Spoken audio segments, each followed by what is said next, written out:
승리한 베트남도, 참전했던 전쟁에서 역사상 처음으로 패한 미국도 치러야 할 대가가 너무 컸던 전쟁. 젊은 대통령의 죽음, 그리고 미군 파병.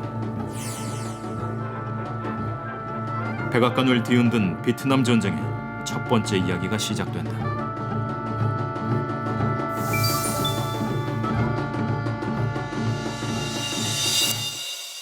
쿠데타를 하루 앞둔 5월 15일 밤 11시 30분 박정희 소장이 신당동 본인이 자택을 보고 계시네. 나섭니다. 쿠데타 지도부의 첫 지휘소인 영등포 육관구 사령부로 갑니다. 새벽 2시 김포에 있는 제1공수단 본부에 들렀고 염창교로 이동을 해 해병 제1여단을 만납니다. 새벽 3시 20분 염창교를 건넌 해병 1000명, 공수단 500명이 한강 인도교에 도착합니다. 교전 끝에 박정희 소장이 이끄는 쿠데타군이 저희 했던 거예요. 다리를 건너 5.16 서울 도심 진입에 성공했습니다. 지난번에 제가 딱 여기까지 말씀드렸죠. 대한민국의 군사 쿠데타 소식은 백악관에 발빠르게 전해졌고 한국 시간으로 5월 17일 새벽 주한미국 대사관과 유엔군 사령관에게 미국의 입장이 전해집니다. 불개의. 미국은 한국의 군사 쿠데타를 묵인하기로 합니다. 케네디 대통령은 왜 이런 선택을 한 걸까요? 그리고 슬그머니 여기 오늘 앉아. 방송 주제가 베트남 전쟁인데 저는 왜 갑자기 5.16 군사 쿠데타 이야기를 꺼낸 걸까요? 최근 베트남 전쟁을 다룬 그 어떤 방송에서도 나오지 않은 엄청난 역사가 바로 오늘 이 자리에서 공개됩니다. 비장하세요. 아니 MC 바뀐 이 거예요 자리를 지금? 딱 차지한 거예요. 너무 자연스럽게. 근데 너무 웃긴 게 쿠데타 얘기를 하면서 MC 자리에 딱 앉아. 앉으니까 뭔가 들고 일어난 것 같은. 곡선이 있는 것 같아요. 아닙니다. 제가 오프닝 하겠습니다. 383번째 역사전의 그날입니다. 자, 오늘부터 2주간 백악관을 뒤흔든 베트남 전쟁 이야기 시작해볼까 합니다. 와, 근데 묵직한 주제를 막 던져주고 가셨어요. 아니 이거 수습 안 하고 지금 어디 가신 거예요? 그러니까 너무 어마어마한 내용이라서 그러니까. 혼자 몰라 촬영하고 어디 도망간 것 같아요. 소설은 아니지만 왜 소설의 그 구성 3요소가 있잖아요. 인물, 사건, 배경. 인물부터 한번 살펴보면 네. 인물에는 바로 지금 이야기했던 저기 박정희 대통령, 그다음에 케네디 대통령이 등장을 할 것이고요. 사건, 정말 이 백악관을 뒤흔들었던 베트남 전쟁. 그리고 그 배경에는 우리 한국 현대사의 그 물줄기를 흔들었던 5.16 군사정변과 케네디 암살. 이런 것들이 지금 요소가 되어가지고 오늘의 이야기가 정리될 텐데 이 모든 게 채널 한 번만 잘못 돌리면 놓칩니다. 그렇죠. 끝까지 채널 고정하셔야 돼요. 그래서 오늘 또 다각도로 이 사건을 설명해 주실 두 분을 모셨습니다. 자, 올 초 링컨 대통령의 역사를 재밌게 소개해 주셨던 우리 김형곤 교수님 어서 오십시오. 반갑습니다. 모타이 교수님. 네, 네. 모타이 교수님. 제 컨셉입니다. 네. 그리고 정치 외교의 맥락에서 역사를 풀어주실 김준영 교수님. 네. 잘 부탁드리겠습니다. 네. 그 우선 영상을 하나 볼까요? 네. 미국 그 월링턴 국립묘지인데요.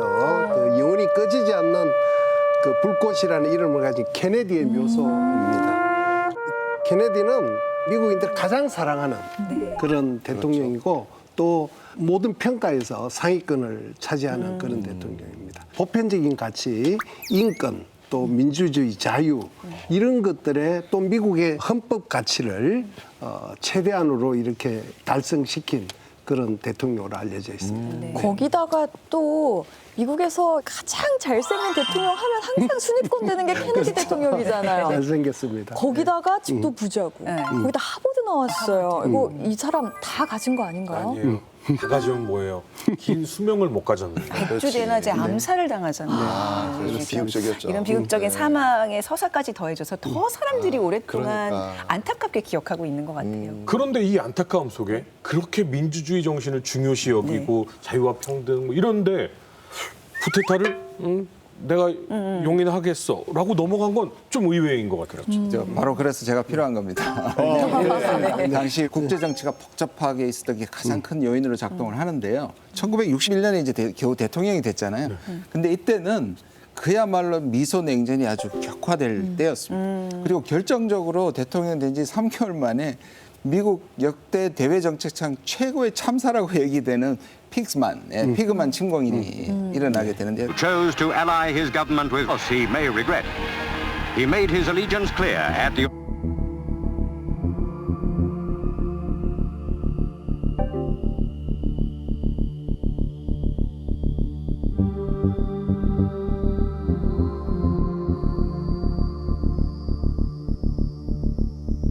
쿠바 그 망명자들을 좀 이렇게 앞세워가지고 CIA가 군사 훈련을 시켜가지고 하는데 그게 미리 새 나가가지고요.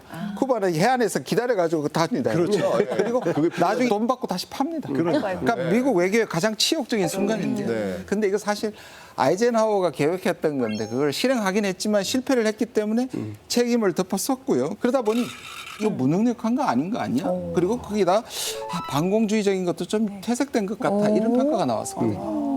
케네디로서는 좀 이거를 항변하고 싶었을 것 같아요. 인수인계를 제대로 네. 못 받았다. 업무 속지가 제대로 안 돼 있었다. 네. 이렇게 좀. 거기에다 당까지 달랐거든요. 아이젠하워는 공화당이고요. 네. 케네디는 민주당인데 진짜 분한 거죠. 근데 그러다 보니까 명분이 있더라도 남의 나라 이렇게 쉽게 이렇게 개입하는 것에 대한 홍군형이 난 겁니다. 그렇게 되니까 5.16 쿠데타에 대해서 아무래도 좀 주저하게 되는 거죠.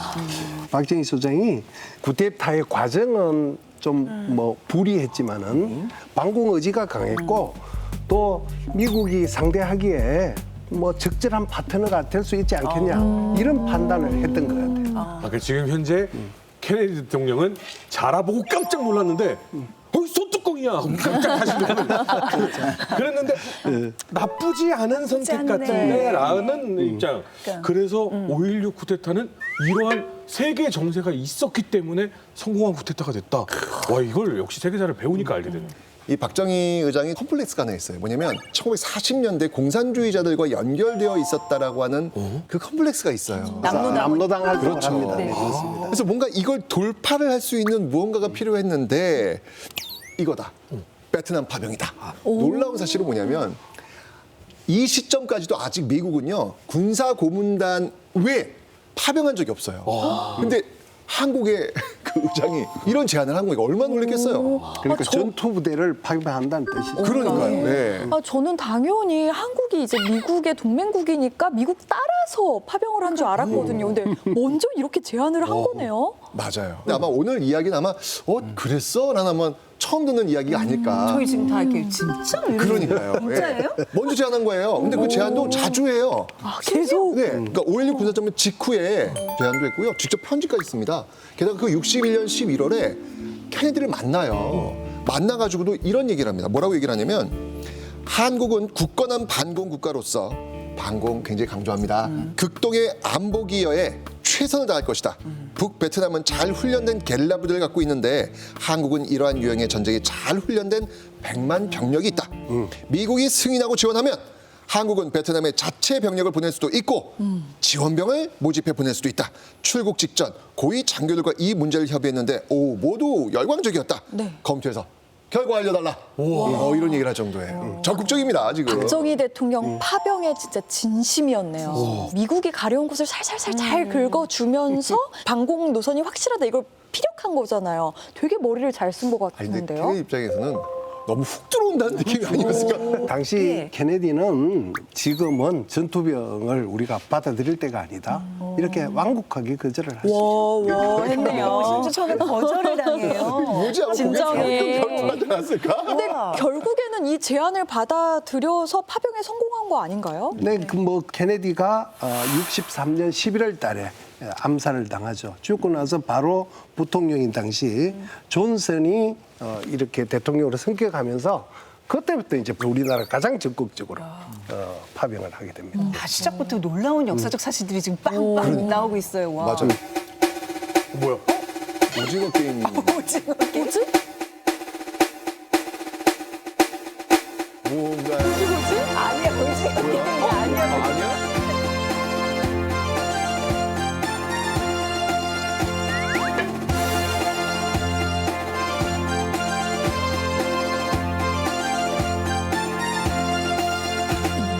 월남에서 돌아온 새까만 김상사 이제서 돌아왔네. 월남에서 돌아온 새까만 김상사 너무나 기다렸네. 굳게 닫힌 그 입술 무거운 그 철모 웃으며 돌아왔네. 어린 동생 반기며 그 품에 안겼네. 모두 다 안겼네. 누구예요? 저희 아나운서 성악을 좀 아는 인사드리겠습니다. 아나운서 김준웅입니다. 방금 제가 들려드렸던 노래는 김추자 선생님의 월남에서 돌아온 김상사라는 유명하죠. 노래였어요. 그럼요, 유명. 사실 올해가 한국과 베트남이 수교를 맺은 지 30년이 되는 해이기도 하고요. 또 베트남은 수많은 동남아시아 국가들 중에 우리나라와 역사적으로도 얽힌 것도 많고 그렇죠. 또 굉장히 많은 관광객분들이 찾는 나라이기도 합니다. 그럼요. 지금 그래서 가야지. 요리다. 베트남 음식? 야, 먹는 것 같은데요.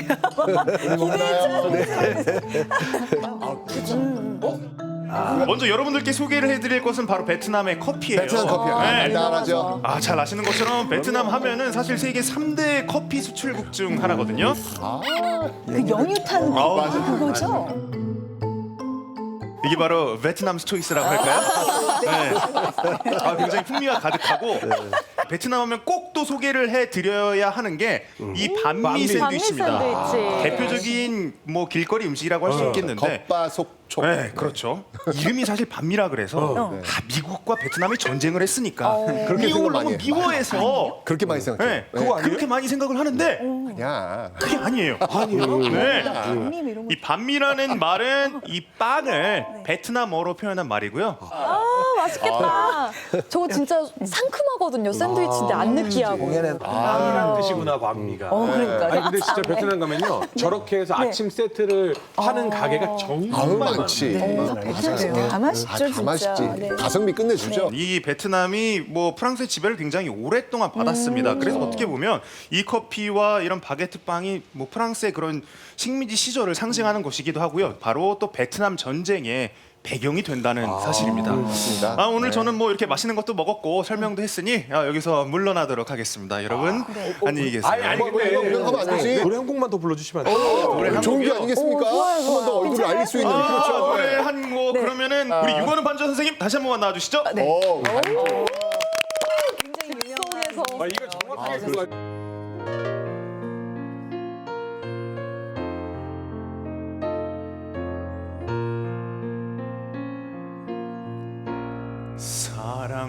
사랑한다고 말할 걸 그랬지. 님이 아니면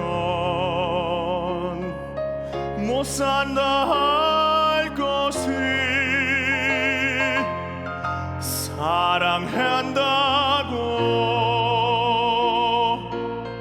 말할 걸 그랬지. 망설이다가 가버린 사람 마음 주고 눈물 주고 꿈도 주고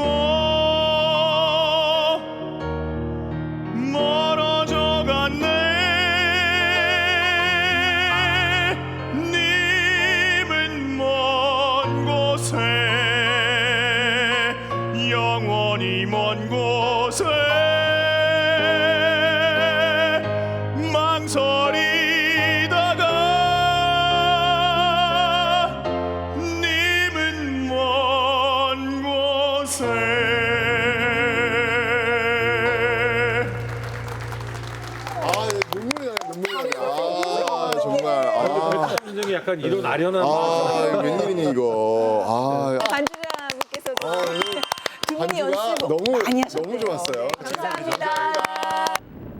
두 개의 활주로를 세로 닦고 19세기 프랑스의 식민지가 된 베트남. 2차 대전 종전으로 독립하는 듯 했으나 프랑스가 다시 종주권을 주장한다. 이런 결정적인 전투를 이에 민족주의자이자 공산주의자인 호치민은 베트남 민주공화국을 선포하고 독립전쟁을 전개한다. 제1차 인도차이나 전쟁.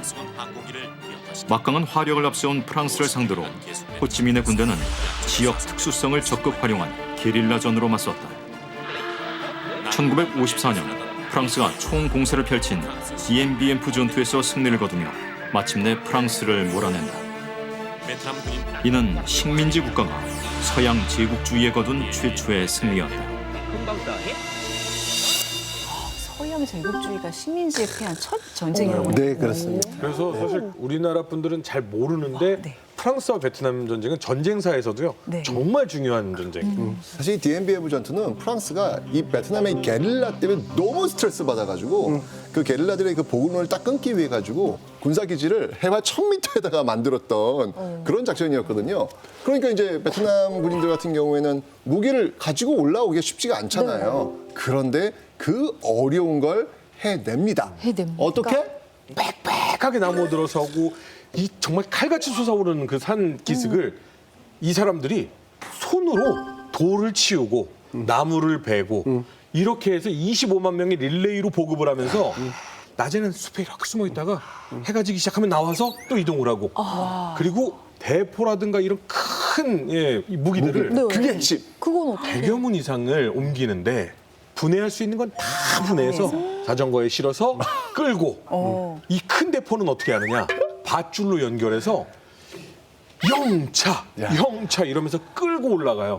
그래서 이걸 다 맨손으로 해내서 프랑스를 이겨서 승리를 가져가게 됩니다. 아, 진짜 정말 이게 아마 독립이 된 열망일 거예요. 결국 베트남 독립전쟁에서 결국 베트남이 승리하게 되는 그런 동력이 되었죠. 미국에서도 당시 프랑스를 지원을 많이 해줍니다. 그런데도 불구하고 프랑스는 패배하게 돼요. 네. 대단하다. 말씀하신 것은 사실은 이념 전쟁이라기보다는 호치민은 정말 민족주의자였거든요. 그렇죠. 그러니까 이 민족주의 얼마나 혼이 났느냐 하면 드골이 나중에 네. 미국한테 끊임없이 반복적으로 얘기를 합니다. 케네디나 아이젠하워나 저기 존슨한테도요. 그냥 하지 마라. 그냥 독립 인정하고 그냥 물러나라. 그게 낫다. 이렇게 계속 얘기를 합니다. 해봤으니 내가 알아. 하지마, 큰일 나. 그러니까. 분명히 귀뜸해줬는데. 근데요, 여기서 중요한 게 있습니다. 이제 미국의 유정자들이 볼 때 드골은 2차 세계대전에서 히틀러한테 졌거든요. 그러니까 진 주제에 뭐 까불어 뭐 이런 거죠. 세계 최강인 우리는 달라. 일종의 이제 빅브라더의 어떤 나에 대한 어떤 그 오만. 오만을 가지면은 그 다음에는 뭐가 나옵니까? 아, 크게 망하죠. 편견이죠. 나는 대장이고 너는 약한 존재야. 베트남이 가지는 어떤 특수성, 뭐 어떤 민족주의 이런 것들은 고려의 대상이 되지 않는 거죠. 지금 말씀하신 것처럼 이것 때문에 프랑스는 막 학을 떼면서 발을 뺐지만 미국은 그러지 않았던 거예요. 그래서 프랑스와의 그 전쟁 이후에 이 베트남이라고 하는 나라는 이제 북이 17도를 경계해서 이 북쪽에는 공산주의 체제, 남쪽에는 이제 민주주의 체제가 들어오게 되는데 이제 여기를 우리 남베트남이라고 하죠. 이 남베트남에 미국이 정치, 경제, 군사 이쪽 분야에 굉장히 깊숙하게 개입을 하게 되는 겁니다. 참 우리나라랑 비슷한 게 많네요. 그죠. 식민지 그렇습니다. 역사, 분단 역사, 그리고 전쟁까지. 이게 2차 대전 이후에 바로 냉전으로 가게 되지 않습니까? 그게 이제 자본주의와 사회주의 체제의 총성 없는 전쟁, 체제 경쟁인데 이걸 미국은 어떻게 받아들이냐면 단순히 이념이 다른 게 아니고 도덕적으로. 이게 미국의 일종의 미션 마인드라는 게 있습니다. 자기들의 어떤 선교사적? 이게 이 국가의 존립 기반이기도 하고 그러다 보니까 내가 이 세계를, 자유세계를 보존하고 보호해야 된다는 그 강박관념이 굉장히 강했다고 볼 수 있습니다. 그런데 첫 단추부터 이상하게 됩니다. 바로 중국이 어떻게 됐습니까? 아, 중국 장제스를 밀었는데 오히려 마오쩌둥한테 크게 패하고 공산화가 됐고요. 그렇지. 맞습니다. 1949년에 바로 가장 큰 덩치인 중국이 공산화가 돼버립니다. 네. 그런데다가 베트남까지 공산화되고 그러면 큰일 나잖아요. 그래서 실질적으로 한국 전쟁이 일어나는 가운데서도 베트남을 돕게 됩니다. 프랑스의 군수품의 약 80%를 미국이 조달하게 됩니다. 미국은 참 바빴네요. 그러니까 어떻게든지 미국은 그랬을 거예요. 아, 내가 안 가고 프랑스가 다 맞아주면 얼마나 막아주면 얼마나 좋을까 이렇게 네. 생각했죠. 그렇죠. 프랑스는 떠나버리고 이제 그 숙제를 그러니까. 고스란히 이제 미국이 안게 됩니다. 근데 저희 동양의 작은 나라에서 어떤 사람이 자꾸 우리가 파병할 수 있는데요. 우리가 파병할 건데요. 라고. 중국도 공산화되고 또 아시아의 여러 나라가 공산화되면은 다른 나라도 특히 당시에 미국이 가장 그 고심하고 있었던 2차 세계대전 때는 적이었지만은 이제 동료가 될 수밖에 없었던 일본 같은 경우가 만약에 공산화되면 어떡하냐. 이런 그 불안감 이런 것들이 당시 미국 사람들의 그 두려움 이런 것들이 가장 컸습니다. 일종의 도미노 이론 같은 거였죠. 18세기 이탈리아의 카드놀이에서 유래된 도미노. 처음엔 단순히 나무 조각을 넘어뜨리는 놀이였지만 이제는 예술로까지 그 영역이 확장되고 있는데요. 오늘 도미노로 여러분께 예술을 보여드릴 뭐 하는 거야, 도미노 지금? 뭐 쌓고 있어, 아티스트를 만나러 제가 이곳에 왔습니다. 안녕하세요. 안녕하세요. 네, 저는 도미노 아티스트 신상욱이라고 합니다. 네, 제가 듣기에 어마어마한 작품을 오늘 보여주실 거라고. 네, 오늘 최선을 다해서 멋진 거 한번 만들어 보려고 합니다. 프랑스와 베트남의 전쟁이 한창이던 1954년 4월 미국의 아이젠하워 대통령이 이 도미노 이론을 언급하며 공산주의에 대한 우려를 강력하게 표명합니다. 이 첫 번째 도미노가 베트남이라고 한다면 그 옆에 라오스, 캄보디아, 태국, 말레이시아에 이어 인도를 포함한 아시아 전역까지 공산화가 될 수 있다고 걱정했던 겁니다. 이렇게. 하나 무너지면 다 무너지는 거예요. 미국이 제시했던 도미노 이론이 맞았냐 틀렸냐 현재까지도 이론이 분분합니다. 하지만 그 이후에도 미국은 도미노 이론에 대한 집착을 완전히 버리지 못했고 종종 지론으로 꺼내 들곤 했습니다. 여러분, 오늘 얼마나 어마어마한 작품이 탄생될지 기대되시죠? 저거 다 세울 때까지 정말 계속 얘기해야 궁금한데요. 되는 거야, 지금? 여러분, 채널 고정. 총 18시간에 걸쳐서 완성했다고 하니까요. 아, 지금 끝난 게 아니에요?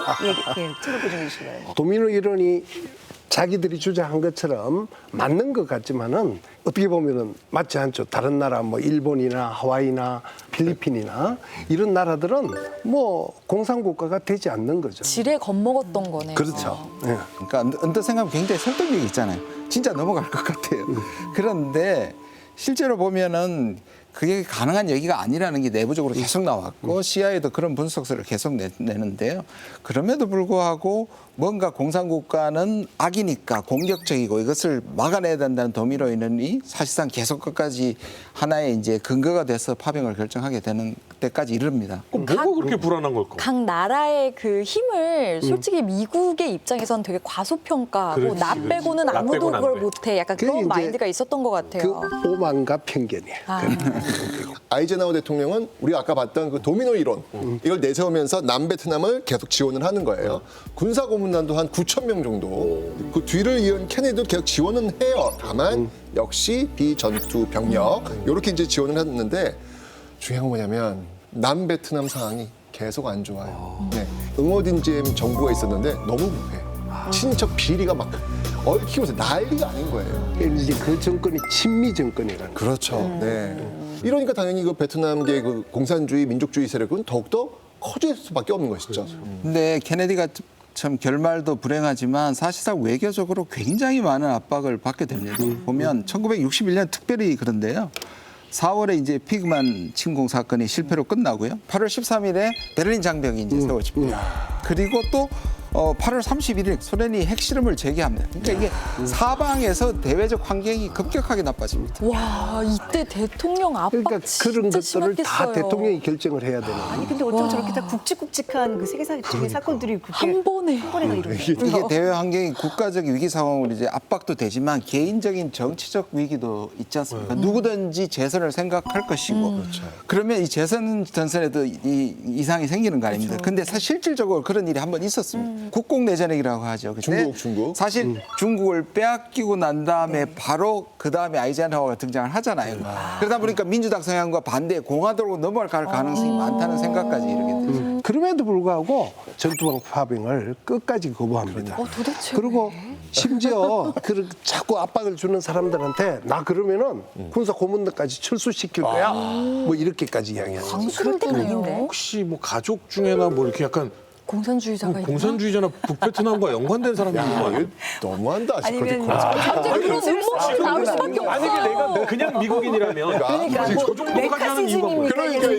아니 오해를 살 만해 음모론 나올 수 있어. 미국인 시민의 입장에서 그렇게 생각이 들 것 같죠. 그걸 조금 제가 설명을 해드릴게요. 이 케네디는 철저한 반공주의자였습니다. 그런데 이제 개인적으로 봐서는 이 케네디는 태어날 때부터 온갖 질병을 가지고 있었는데 10대 때 아주 빼빼 말라가지고 옷은 이만합니다. 그런데 나중에 가서야 그게 에디슨 병이라는 그 호르몬 병인데 그게 이제 온갖 약을 먹으니까 약 중독이 일어나요. 그래서 허리라든가 뭐 다리라든가 이런 것들에 고통을 많이 당합니다. 그래서 본인은 몸으로 봐서는 군대를 못 가죠. 그런데 아버지의 힘을 빌려서 군대를 갑니다. 해군 장교가 돼가지고 그 남태평양에서 그 전쟁을 하다가 일본 구축함에게 하게 돼서 무인도에서 무려 6일 동안 견딥니다. 살아남은 게 용하네요. 부하들을 다 구해내고 그것 때문에 결국 무궁훈장을 받아요. 이 건강은 두 가지 양면이 있잖아요. 우리 지난번에 대선 때 미국에서 힐러리 클린턴이나 바이든 대통령의 건강 문제가 문제가 되잖아요. 실제로 케네디도 대통령 직무 수행 중에 그런 부분 자주 보입니다. 지팡이를 짚는다든지 통증 같은 것들이 있는데 그런 젊은 때도요. 그래서 그걸 다시 이렇게 포장을 합니다. 이거 전쟁의 영향으로 통증이 후유증이다. 이렇게 버팁니다. 눈물 겹죠? 정치 이미지니까 또 나름 만들어야 포장을 되니까. 했네요. 근데 우리가 케네디 하면 굉장히 젊고 건강한 훈남 이런 이미지가 있는데 이런 것들이 결국은 케네디로 하여금 이 전쟁이라는 것이 너무너무 싫었던 거죠. 그래서 그 46년에 매사추세츠주의 그 연방 하원의원에 나섭니다. 그때 출마의 변이 전쟁은 어쨌든 하면 안 된다. 아무리 반공이 중요해도 전쟁만 안 된다. 네, 신념이 그렇습니다. 있었겠군요. 나중에 이제 그 로버트 케네디도 미국 대통령이 이제 되려고 하는데 물론 역사에는 입허가 없지만은 만약에 케네디 자기 형님이 죽지 않았다면은 월남전의 전투병 파병도 안 됐을 거고 또 이렇게 확대가 되지 않았을 거다라는 이런 이야기를 합니다. 그러니까 결국은 케네디가 죽었기 때문에 미국 파병은 이루어진 것이다. 이렇게 봐야 되는 거예요. 갑자기 지금 그래서 암살과 관련이 있다는 얘기를 아까부터 하신 거였구나. 아 그렇죠. In the final analysis, it's their war. They're the ones who have to win it or lose it. We can help them. We can give them equipment. We can send our men out there as advisors, but they have to win it, the people of Vietnam, against the communists. 공산주의를 싫어하고 냉전 승리를 원했지만 미국의 직접적인 베트남 전쟁 개입에는 반대했던 케네디 대통령. 1963년 11월 22일 이듬해 있을 재선 출마를 앞두고 텍사스주 댈러스를 방문한 그는 대통령 내외를 환영하는 수많은 군중 앞에서 총탄에 목과 머리를 맞고 사망한다. 세계를 충격에 빠뜨린 암살의 범인은 공산주의자로 알려진 오스왈드. 그의 단독 수행으로 결론이 났음에도 각종 음모론이 끊이지 않았다. 특히 제대로 재판도 받기 전에 오스왈드가 살해되면서 의혹은 더욱 커졌다. 증거인멸? 네, 그렇죠. 영영 그 중에는 미 군수 산업체와 존슨 부통령이 배후라는 주장도 있었다. 케네디의 남은 임기를 이어받은 존슨 대통령은 파병을 결정했다. I will do my best. That is all I can do.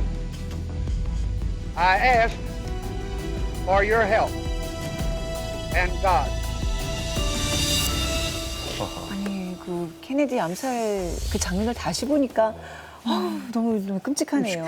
그 굉장히 유명한 사진 중에 하나가 그 아들 만 3살짜리 아이가 그 아빠 장례식장에서 이렇게 막 그렇죠. 경례하는 그 모습. 그 사진 좀 여기. 장례식 그 모습이죠. 아버지 관이 저렇게 지나가고 있는데 조조 아들이죠 3살짜리. 그러니까 아빠 잘 가세요.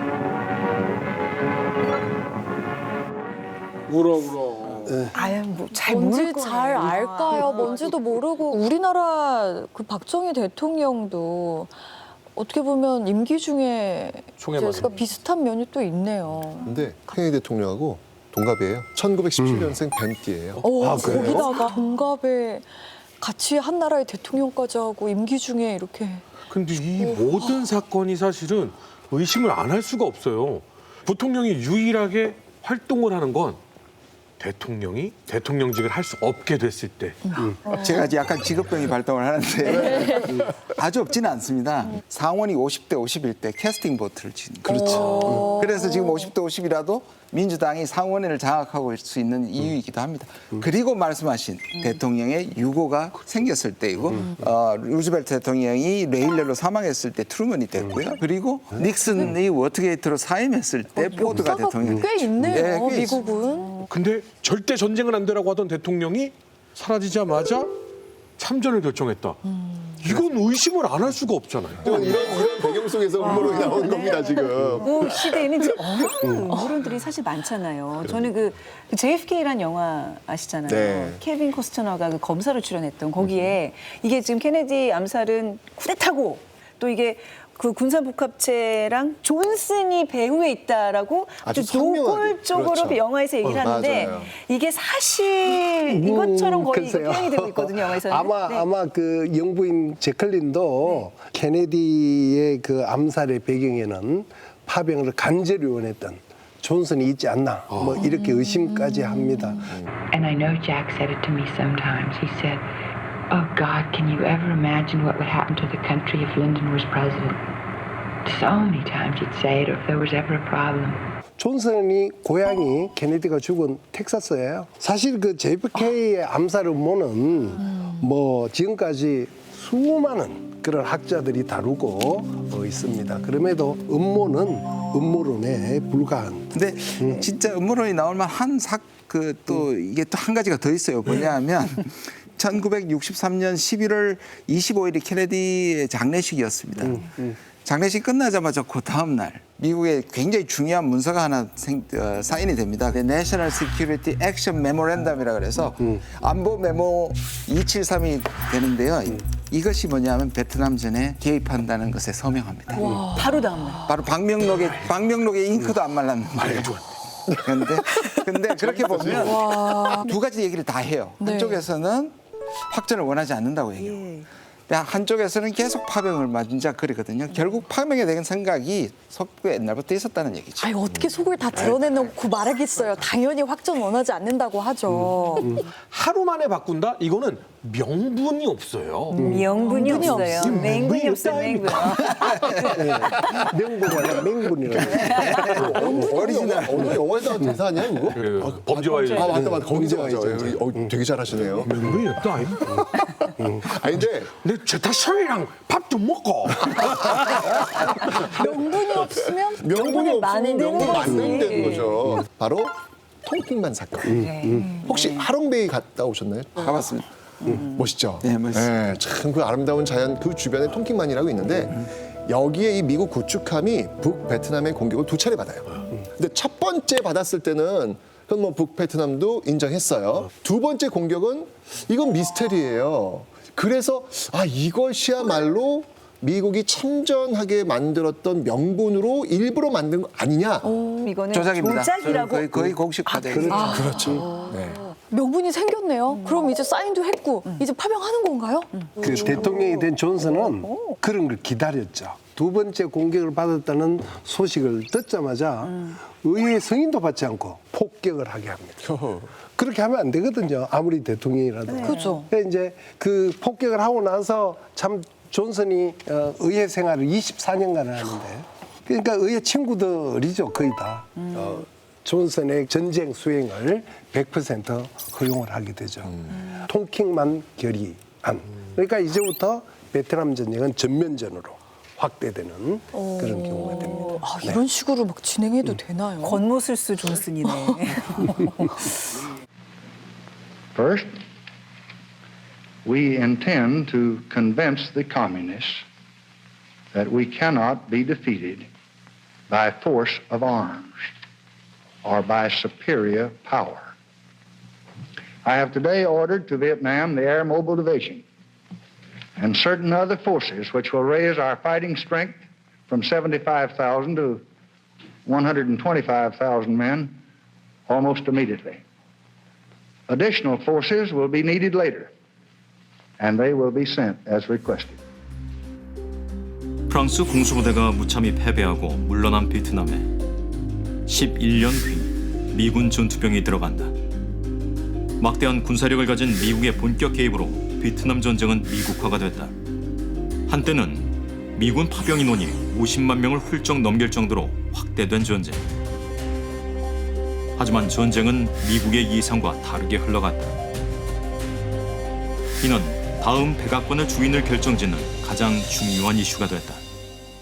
이제 전면전에 들어간 미국 군대와 그다음에 이제 베트남 민주공화국 정규군, 그러니까 우리가 알기로는 베트콩이라고 그러죠. 베트콩과 첫 번째 전투가 이아드랑 전투인데, 미군들은 그 압도적으로 전쟁이 이길 줄 알았어요. 그런데 뭐 형편없이 깨지게 되죠. 게릴라전이나 또 매복전이나, 또 우리가 베트남 전쟁은 사실 공중전보다 땅굴전이거든요. 그런 그로 인해 가지고 미국이 깨지게 되죠. 그래서 그 전투에서 빠져나오려고 합니다.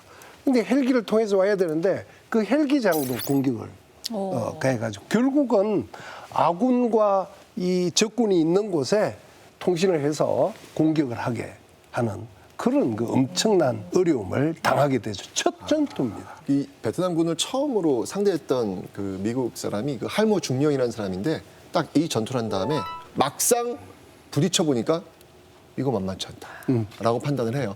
이거를 배경으로 한 영화가 We Were Soldiers라고. 예, 맞습니다. 거기 할모 중령 역을 이제 멜 깁슨이 맡는데, 멜 깁슨이 Broken Arrow 딱 이게 외치면 깜짝 놀라는 그런 장면도 나오고요. 그리고 이제 그 베트남 딱 출발을 할 때, 이 정치인들이 말이야, 이거 한국전에서 이게 교훈도 못 얻는 거야? 라고 막 정치를 욕하는 그런 장면도 나오고 있어. 결과적으로 어쨌든 이 전투, 이아드랑 전투에서 미국이 승리를 하지만은 양쪽 다 엄청난 시신들이 발견되고, 또 이런 전투는 미국이 앞으로 겪게 될 그런 전투의 시작에 불과하고. 보통 이렇게 얘기합니다. 외교가 끝나면 전쟁이 시작하고, 그쵸. 전쟁이 끝나면 정치가 시작한다는데요.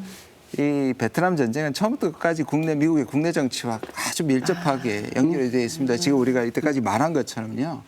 존슨이 이제 남은 그 케네디의 임기를 완수하고 이제 재선에 엄청난 득표로 당선이 됩니다. 그 득표율이 아직까지도 깨어지지 않고 있고요. 실질적으로 존슨은 대통령 선거 포함해서 그전에 있었던 상하원 6번까지 한 번도 패한 적이 없어요. 전승을 기록합니다. 대단한 24년간. 우와. 근데 우리 잘 모르잖아요. 그러니까요. 인지도는 좀 떨어지는데요. 우리나라 사람들한테는 케네디 다음에 존슨은 전혀 모르는 몰라요.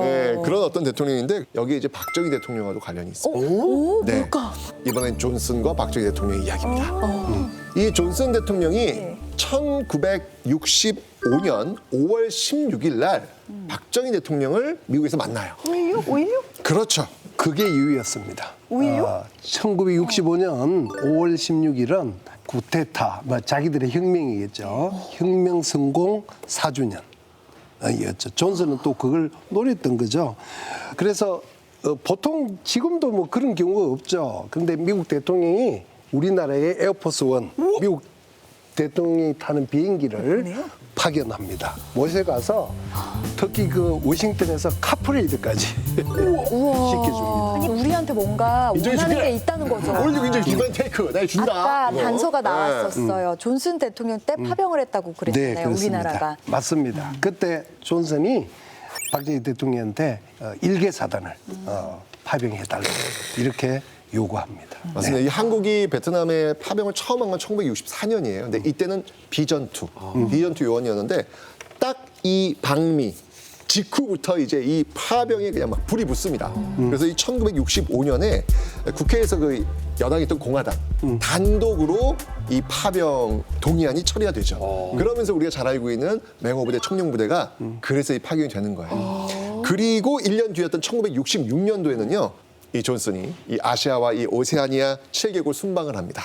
순방하는데 이 당시에는 그렇게 별로 인기가 없었어요. 아마도 이게 참 무모한 전쟁에 지금 참여하고 있는 그런 대통령이기 때문에 그런 게 아닌가라는 어떤 그런 어떤 이미지가 좀 있었던 것 같아요. 반전 시위를 하고 이렇게 반대를 하면 이렇게 이제 뭐 문구를 내세우잖아요. 그때 나왔던 게 어제는 죄 없는 애들 몇 명이나 죽였니 이렇게 하는 것들도 있었어요. 그러니까 맨 마지막 순방지가 어디였냐면 바로 코리아였어요. 한국이었는데 전혀 달랐어요. 분위기가 완전 딴판이었어요. 지금 나오네요. 지금 자 존슨 대통령 대학. 자, 이 박정희 대통령과 이 동승해가지고 이 카퍼레이드 지금 하고 있죠. 지금 어마어마한 인파가 몰립니다. 물론 저건 뭐야? 대부분 동원이 된 건데 이때 275만 명이 동원했다는 기록이 있어요. 당시 서울이 350만 명인데 275만 명. 와. 여기서 다 데리고. 저 보세요. 저 난리죠. 우와. 축제네, 축제. 와, 지금 별을 막 만지고 있는 거야? 존슨이 아마 너무 행복했을 거야. 우와. 야. 아, 미국에서도 저 정도 존슨이야 저거? 린든 리 존슨입니다. 아, 정말 거의 드론 쇼를 만들어냈죠. 드론 쇼를. 와, 대박이다. 아니, 우리가 또 그 당시에. 그러니까요. 정성 우와. 들어오면 이런 거 좀 잘하죠. 환영인파 동원을 좀 워낙 잘했는데 저건 좀 유별났던 것 같아요. 그러니까 엄청났죠. 그래서 백악관 대변인이 이걸 가지고 어떻게 평가를 했냐면 존슨 대통령 내외가 서울에서 텍사스식 환영을 받았다. 고향 온 것처럼. 이 텍사스가 크잖아요. 미국에서 엄청난 큰 주인데 미국의 스테이크가 한국보다 훨씬 큰데 텍산 스테이크가 또 더 커요. 엄청 커요. 네, 진짜 어마어마하게 도저히 진짜. 먹을 수 없을 정도로 큰데 그런 식으로 평가를 했고 또 하나는 존슨이 이제 그 커티샥이라는 위스키 아시죠? 예, 그걸 굉장히 좋아했는데 당시 한국에 많이 구할 수는 있었는데 이걸 전국을 뒤져가지고 2병을 구했어요. 아니, 근데 나는 사실 아까 지금 존슨 하면 딱 떠오르는 저는 이게 떠올랐거든요. 바로 자, 이 소리 들어보세요. 손? 아니, 뭐야, 이게. 찌개 끓는 아, 여기 화면 나오네. 부대찌개. 존슨탕 존슨 부대찌개. 특히 경기도하고 서울 일대에서 이제 이런 식으로 많이 불리는데 이때 존슨 대통령 오니까 사람들이 아 이거 미국식 찌개 하면 딱 떠오르는 게 존슨 해서 존슨 찌개 이런 식으로 불려가지고 상호에 굉장히 많이 있잖아요. 만약에 이게 케네디가 왔을 때였으면 케네디가 될 뻔했네. 진짜 그러네. 우리가 존슨 순방에서 보듯이 한국을 빼고 다른 나라에서는 별로 뭐 시큰둥했잖아요. 이제 그 이유가 베트남에서 그 전황이 백악관에서 바라던 대로 또 그런 뜻한 바대로 이루어지지 않았습니다.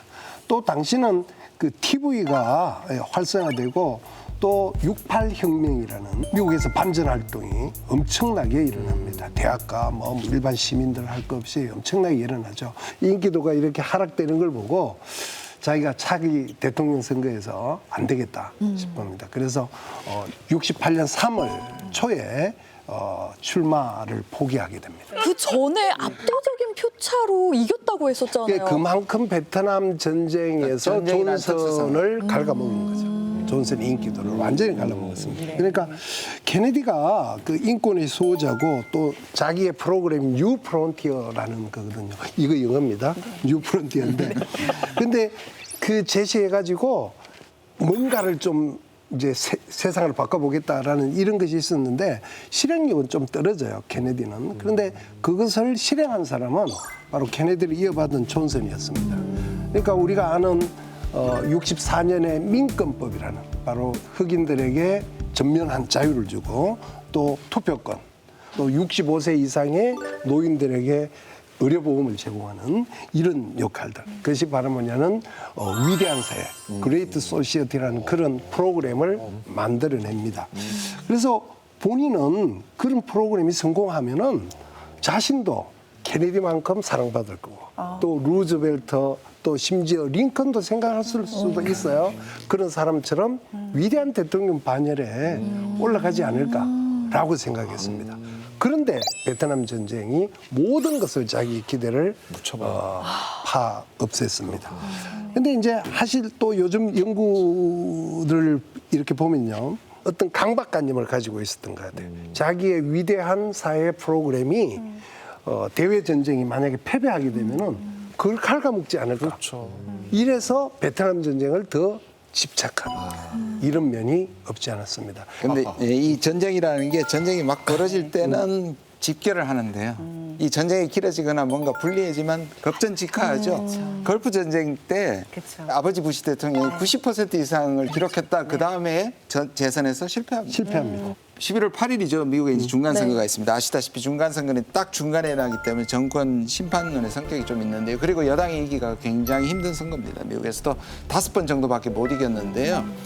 그런데 이번에 이제 이슈가 코로나 그리고 인플레이션인데 아프간도 있습니다. 지금 조금 잊혀지고 있지만 아프간에서 철수를 했잖아요. 그때 재등장했던 단어가 뭐냐면 베트남 신드롬입니다. 그러니까 베트남 신드롬은 미국이 어설프게 괜히 무리해서 다른 나라에 개입했다가 잘못된 상황을 일컬어서 베트남 신드롬이라고 합니다. 그래서 아프간도 역시 베트남 신드롬의 유탄을 맞아서 결국 철수했다 이런 얘기가 나옵니다. 지금도 계속되는 겁니다. 베트남을 다룬 영화 명작이죠. 플래툰에 이런 대사가 나옵니다. 전쟁은 끝났지만 그 기억은 늘 함께 할 겁니다. 살아남은 자에게는 그 전쟁을 상기하고 우리가 배운 것을 알리며 생명의 존귀함과 참 의미를 찾아야 할 의무가 있습니다. 네, 오늘도 함께해 주신 여러분 고맙습니다. 감사합니다. 감사합니다.